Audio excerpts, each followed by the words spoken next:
You're listening to the Jackson House Podcast, the starting point of your journey to recovery.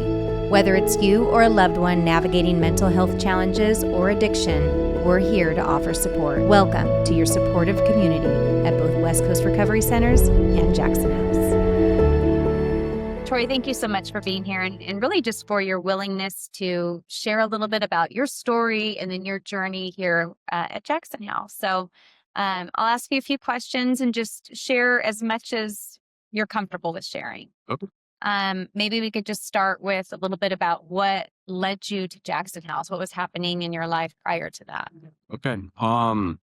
So I came to Jackson House about 5 years ago, and what kind of led up to me coming here is I came into some legal issues and I didn't know how to see the other side of me being through that. And I was really just down in my luck, and I was really inside my head, and I didn't know where to turn to. I didn't know who to talk to. And I asked my mom, I said, "Hey, look, I'm not doing okay. I don't know if I can make it through." And I talked with my attorney, and he said, "Hey, how about a mental health facility?"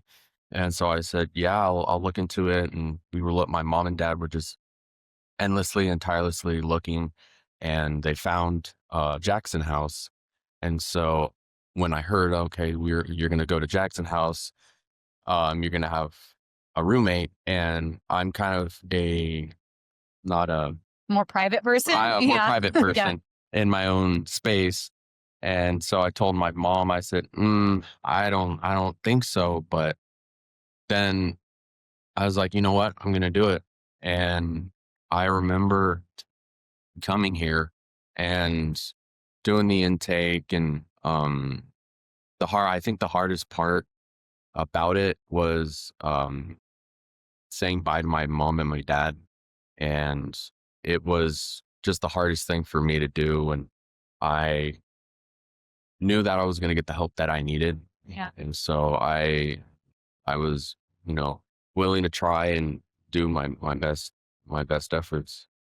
So I know it's been, 5 years, you said, and you said you didn't feel right in your head. Can you, again, as much as you feel at liberty to share, can you explain like some of the thoughts that you were thinking at that time? And, you had said, I don't see how I'm going to make it on the other side of this. Can you just kind of explain like some of the thoughts that you were having? Yeah. Some hopelessness, helpless, or a lot of suicidal ideation, not wanting to, be here, and kind of thinking that it would just be better and I wouldn't have to worry about it if I wasn't here. Yeah. But I had to continue because I wanted to show my niece, my nephew, my family that I am strong. I am a warrior, and I wanted to basically prove to myself that I can make it through the hardest stuff in the world, and no matter how hard it was. Yeah. So you mentioned the hardest part being saying goodbye to your mom and dad at that time. So somebody else that's out there, maybe they're having some of those same thoughts that you were having back then. And the hardest part is walking through this door. Now that you have a little bit of perspective on the other side, what would you say to somebody that has that same fear?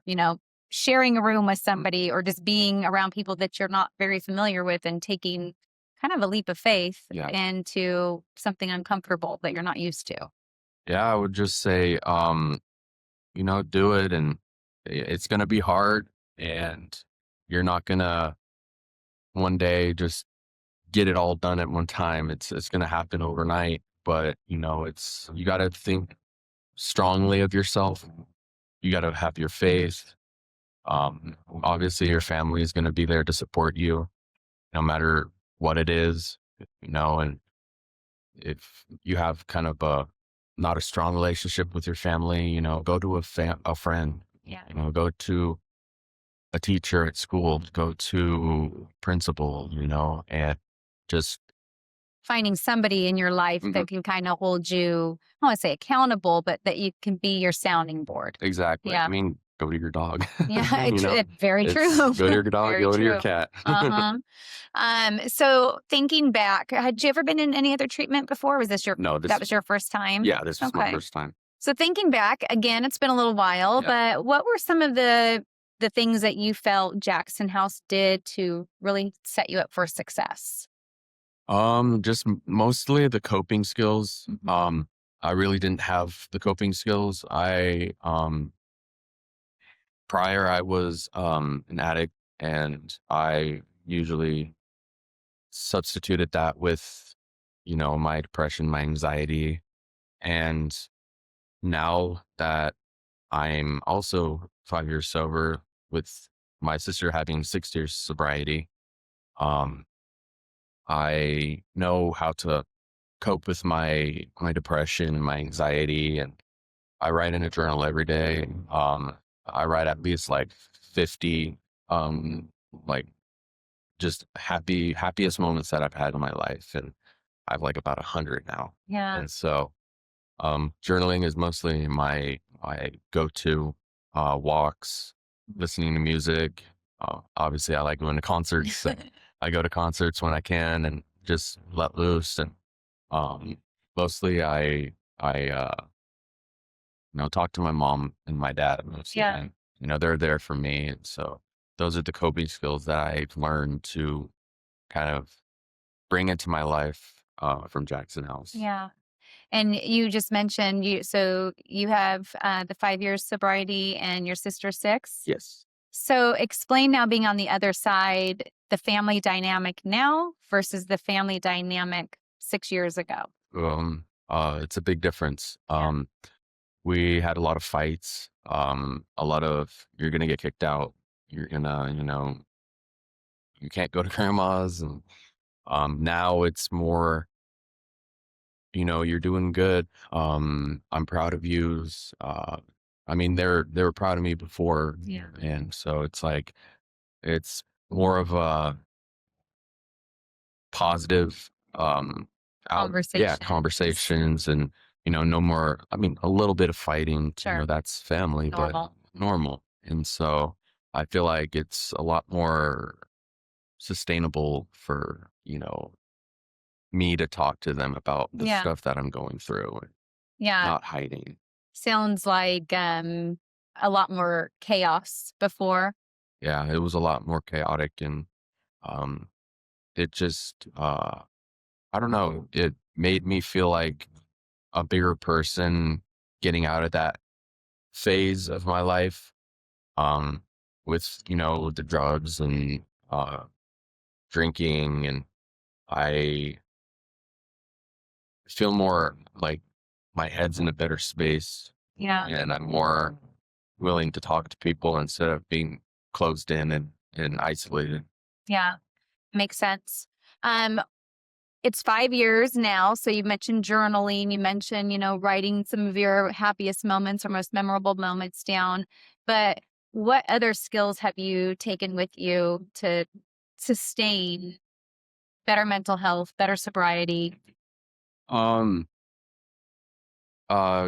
keeping closer to like the people that are important to me, like my Yeah. friends, coworkers, family, and um actually doing stuff, because in Jackson House I was doing stuff. It was a routine, and I wasn't really having a routine and at the house. I mean, I would shower, change, get dressed, whatever. And coming here, it made me realize that I have to have a routine. Like there's power Yeah, in there's having a yeah, routine. a Yeah. power in Yeah. Good point. routine, and there's, you feel a lot better that, okay, I got this stuff, and not, I'm gonna procrastinate. Right. Do you ever, and this is just personal, do you ever have triggering moments that come up from time to time? A lot of, and it's weird. It's mostly like sirens, Mm. and like if somebody's talking on a phone on speakerphone, I feel like that's some police. Brings back Yeah, personal memories personal there. memories. And so I get really like anxious, and I start feeling myself tensing up, and I feel like I'm gonna have a panic attack. But then I talk to myself and I tell myself I'm safe, I'm home, or I'm at work. And it brings me back to all the conversations at groups here. And, um, I would share, what was triggering me that day or what was making me depressed. And actually talking about it would be better for me instead of keeping it in Yeah. and going crazy in my own head. What was your process like? After you completed your time at Jackson House, did you go on to doing any other continuum of care or stay plugged in with different support groups, it sounds like? Yeah, I did some IOPs, but it Mhm. was in person, which I really liked because I like that connection Yeah. face to face with somebody, so I can just at least go to them and say, "Hey, I'm not doing okay." Yeah. So you definitely followed kind of the recommended Mm. continuum of care Yes. process. And then even after you were done with that, have you stayed pretty plugged into different support groups, or has that helped you along the way Ye- throughout the last several years? Yeah, I've been doing a lot of alumni's and going to these sober alumni's and mental health and kind of sharing my story. Yeah. And that's, I have a larger support group now. I have my phone blowing up every second saying, "Troy, you okay?" Yeah. It's like, yes, I'm doing okay. Yeah. And so I feel like it's a lot more support than 5 years ago. I would have just my family, which, it still matters, but it was just that kind of like small knit group. Right. Yeah. You've been able to build a bigger support group with people that maybe understand the different dynamics of Mm, what you're going through on any given moment. You understand what they're going through. exactly. There's more people to choose from to lean on. Yes. Yeah. So, what would you say to somebody like the importance? Maybe somebody out there has done treatment and, they've shied away from it for a while. What would you say about the importance of staying connected? Staying connected, it's mostly, it makes you feel a lot more safer with yourself. And I feel like me having that support and people to contact, I can say, "Hey, can we meet up?" And, I got some stuff on my mind. And I feel like, if I see you face to face and we talk about it, it's going to, drown out all the anxiety and the depression and the suicidal ideation. And you're not, stuck in a room for 24 hours a day. Yeah. Well, thinking back to your time at Jackson House, what sticks out in your mind the most? Sticks out on my mind the most. I like the walks, um, just out in nature and breathing the fresh air. And it kind of just makes me feel a lot more alive Yeah. and have a purpose to be here. And that there is, help out there and that, you don't have to be afraid anymore. And, I don't have to be afraid. And um, I can tell some people, you don't have to do, this on your own. You can have your support, your family, your loved ones, your friends, teachers, wherever you're at, you can have that help. And um, it's gonna be okay. Yeah. I love that you said walks because I'm almost, maybe I'm putting words in your mouth, but visualizing, you're in this like chaotic time in your life. And it's like you got to come here and kind of rest, reset, and regroup and learn a little bit about yourself and how you can cope better Mhm. when you leave the doors of Jackson House. So I think that's a very easy but effective Mm. thing that you were able to do while you were here. Yeah, Yeah. it made me feel, just more in tune with myself and kind of not put like barriers up, but like kind of pump the brakes just a little bit. Cause I used to just go 100 miles an hour and I wouldn't stop until I crashed. And I crashed. Yeah. And so it's, you know, slowing down, thinking, not being so impulsive. Mm-hmm. That's my big part, is me being really impulsive with things, Yeah. whether it's spending money or, speeding and, anything else. But that's what I learned to control, is my impulsivity. Yeah. And so it's like, I feel myself getting a little bit better. And my mom always tells me, you're getting impulsive, Troy. It's like, you need to slow down. So Yeah. it's like, yeah, I know. I just, You recognize it Mhm. now, and we live in a busy world, so I Yes, we don't do. I don't think you're alone in that whatsoever. And if everybody could take a moment to recognize when that's coming up and Yep. step back, slow down, Slow and down, yeah. yeah. Well, anyone listening, let's say they're struggling with stuff, and whether it's mental health or substance, what piece of advice would you give to them? I would give the advice to them. I would just say, you're going to be okay. You're not alone. Yeah. There's millions of us out there. You're not just the only one. Um, get the help that you need. If you don't want to do it, it's all up to you. And I feel like going through what my sister's been through, you can't make them. They have to make the decision for themselves. And I feel like if anybody out there just wants to feel at peace, get the help and try it out. See if you like it. Don't shy away from it, because you might get something big out of it, and you may never know where it's going to lead you. Yeah. And so now here we are, 5 years. What would you say to yourself 6 years ago? Do it, man. Just do it. You're a lot happier now. Yeah.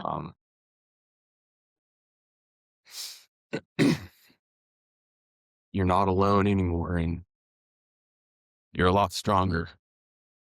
And don't be afraid anymore, Troy. Yeah. I think that's the common theme you're saying tonight. And I know that that's a thing that when people are seeking treatment, kind of a tagline that's used is that you're not alone. Not alone. But that's a really important message for people to know and understand, because you do feel so alone sometimes when you're going through things. And when you do get around other people, even though it might be uncomfortable at Mhm. first, you start to feel like, hey, I'm not alone. I'm not the only one going through this, and normalizes things a little bit. Exactly. Yeah. Because me in high school, I've gotten bullied. I've gotten name calls and anything under the sun I've Yeah. been called. And I didn't really know what mental health was at that point. I just felt like, what's the point of going to school? I'm gonna go, either get kicked out or just leave. Yeah. And my mom and dad screwed it into my head, saying, you're staying, you're gonna finish. You're in senior year. You can do this. And I did do it. And I feel like every little step that I take in my life is a step of, gratitude for myself. And I'm proud of myself now. And I'm not so, uh, I suck. I do, Like you don't beat yourself I up. don't beat myself up Mhm. anymore, and, Yeah.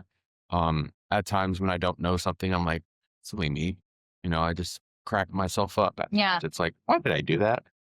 Yeah. We've certainly learned how to put a lot of pressure on ourselves over the years, haven't we? Yes, Yeah. It seems like you've been able to learn to let some of that go. exactly. If you or a loved one is facing mental health challenges or addiction, remember, you're not alone. Jackson House can help. Hold on to hope and take the first step towards transformation. Give us a call at 888-255-9280. Your path to recovery starts now.